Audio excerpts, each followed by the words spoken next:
What's going on, everybody? Today we are going to be going over the Thunderclap build that I showcased in my preview yesterday. Jumping right into the subclass, we are running Striker with Thunderclap, Pulse Grenade, Storm's Keep, and Knockout. Knockout gives you more damage with your melee when you kill things with your melee, and it heals you, so kind of a given to use that. We're going to be running Thunder Crash, just because it's a quick panic super, kill a lot of things, and it's good for DPS. I'm running Spark of Resistance. While you're surrounded by combatants, you are more resistant to incoming damage. Spark of Ions. Defeating a jolted target or defeating a target with a bolt charge creates an ionic trace. Spark of Discharge. Arc weapon final blows have a chance to create an ionic trace. Collecting an ionic trace grants you a stack of bolt charge. Spark of Frequency. Melee hits increase your equipped weapon's reload speed and stability. While amplified, these effects are increased and you gain increased stacks of bolt charge from all sources. You could swap this out for Spark of Magnitude if you want your pulse grenades to last longer. I personally like this because I like having increased bolt charge stacks. It goes along with Storm's Keep, and it just helps us to shred things down when it comes to DPS. For our armor set, we're using the Luminopotent armor set, and we're more concerned with the 4-piece. Final blows with Jolt or against jolted combatants create ionic traces. And then for our armor, we are using a special ammo finder, an arc siphon, and a hands-on mod on our helmet. We're running the Point Contact Cannon Brace, which states, defeating targets with your Thunderclap melee restores melee energy. Targets near you when you use your Thunderclap melee suffer lightning strikes and become jolted. Being amplified increases the damage of these lightning strikes. And since we are constantly creating ionic traces, we're kind of always amplified, which increases the damage overall. For the chest piece, we are running an arc ammo generation and 2 charged up.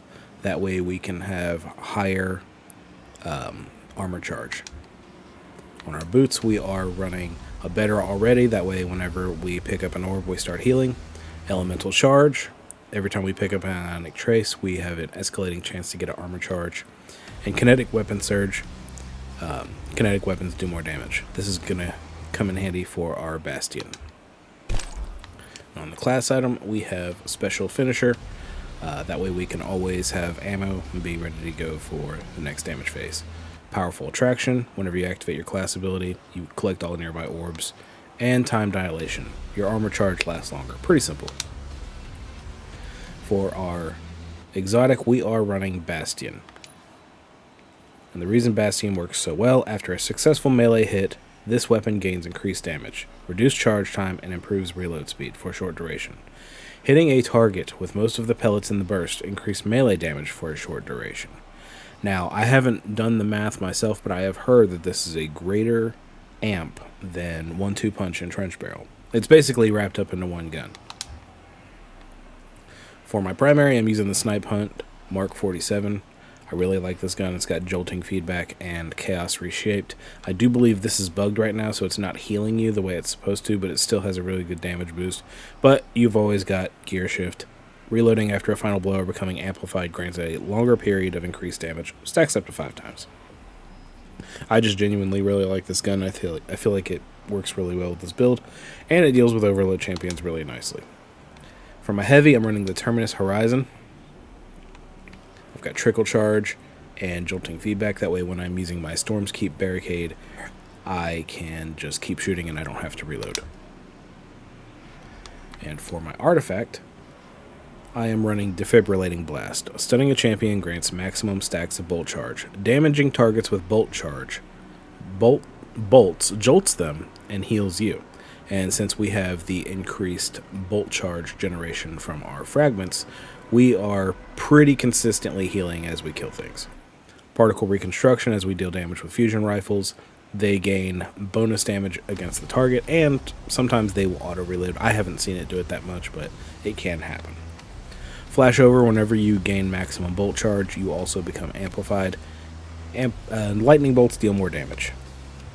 Elemental Siphon. Rapid final blows with a kinetic weapon or a weapon matching your equipped super create an elemental pickup that matches your equipped super. Elemental pickups grant matching super energy when they are collected. Gold from lead. Picking up special ammo has a chance to grant heavy ammo. Dielectric. Defeating arc debuffed targets grants bolt charge. Rapidly defeating arc debuffed targets spawns a orb of power and heals a small portion of health. And then finally, Photonic Flare. Defeating an exhausted or severed target with arc damage releases a blinding burst. Exhausted targets deal reduced outgoing damage. Exhaust is applied by overload disrupting combatants. And so Jolt, if you didn't know, is a form of overload. And so we are constantly making enemies exhausted, releasing blinding bursts, and it just works out really well. To give you an example, I'm shoot with barrier knife. Then you have to charge up. And then I've got my melee back. Do it again. Got my melee back. Keep in mind you can charge up to make this even stronger. This guy. Now, if you do hold the charge down all the way, sometimes before the traces get to you, you will actually use up your melee charge and you won't be able to get it back.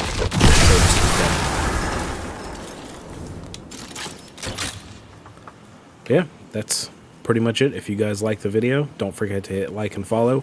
We are trying to reach 10,000 followers by the end of the year. But that's it. I hope you guys have a great day.